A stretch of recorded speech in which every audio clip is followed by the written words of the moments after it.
Now you have a room chock full of fun mummies.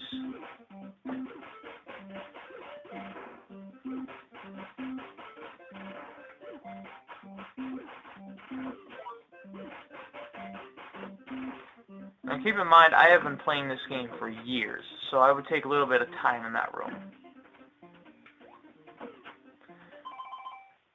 Now you can use your light rod to bring up a ghosty hidden in the corner and find a medicine room. In here you just have two sets of double hearts. They're quite helpful if you're not as good as a gamer as I.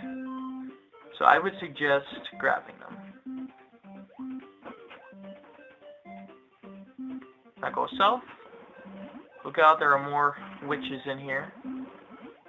These are the equivalent of whiz robes in Zelda. And quite as annoying. Alright. Let's empty out this room.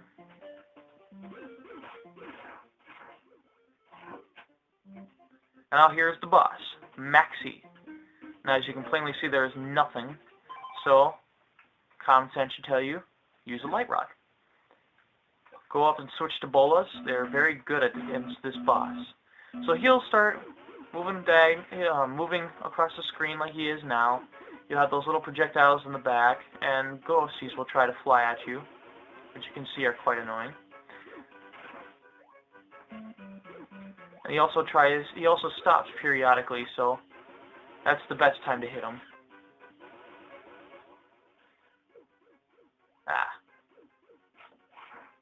Having problems with this now.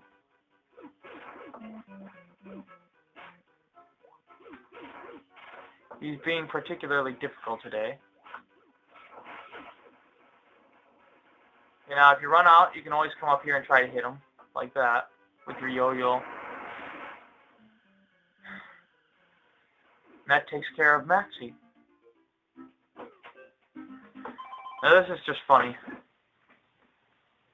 Random little ghosty in the room, no reason at all. Don't know if that's a programming error or they forgot to take it out or what, but it's there. Okay. Now in this room, just jump on the front block 3 times and the skull will start pouring water. This will drain the lake. If you don't know what I'm talking about, I mean the lake in the graveyard.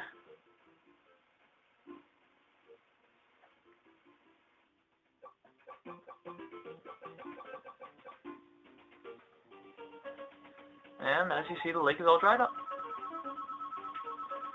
That little blue pebble-like thing you see on the screen is the fortune teller's crystal ball.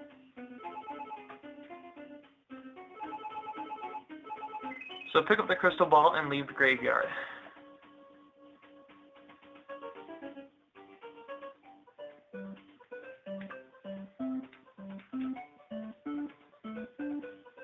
Take it all the way back to She-Cola.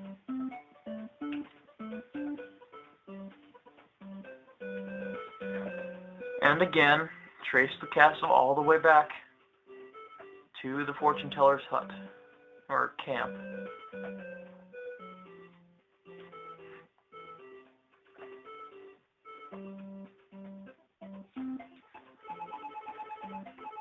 So now give it back to him. And now what he does is he turns you into a girl. Not literally. You're pretty much just a transvestite at this point. Now he sees your fortune, dark, malevolent, filled with monsters, blah blah blah. Now here's the important part. She sees that you're a girl and you can now enter She-Cola. Haha, She-Cola. Now first thing you do is look for this roofed area and go down to meet the queen. The Queen She-Cola. She'll talk to you, blah blah blah.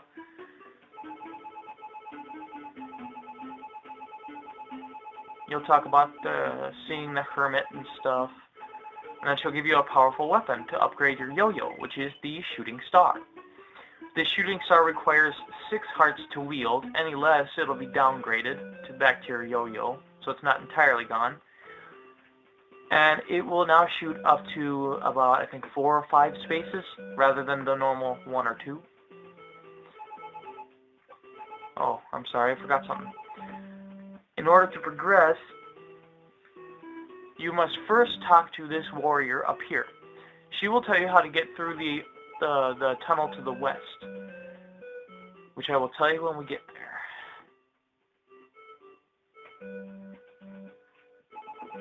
Ask the fortune teller to change you back. Kill one off. Okay, now go to the tunnel in the west.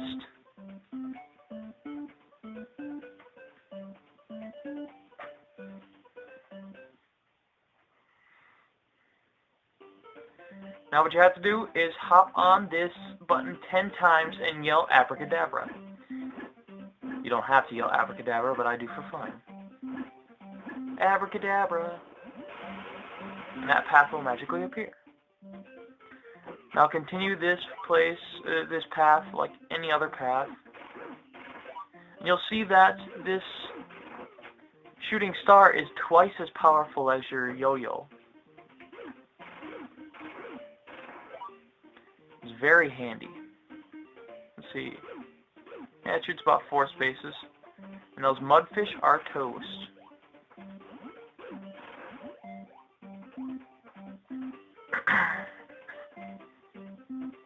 Now you must kill all enemies in the room to gain access to the next room.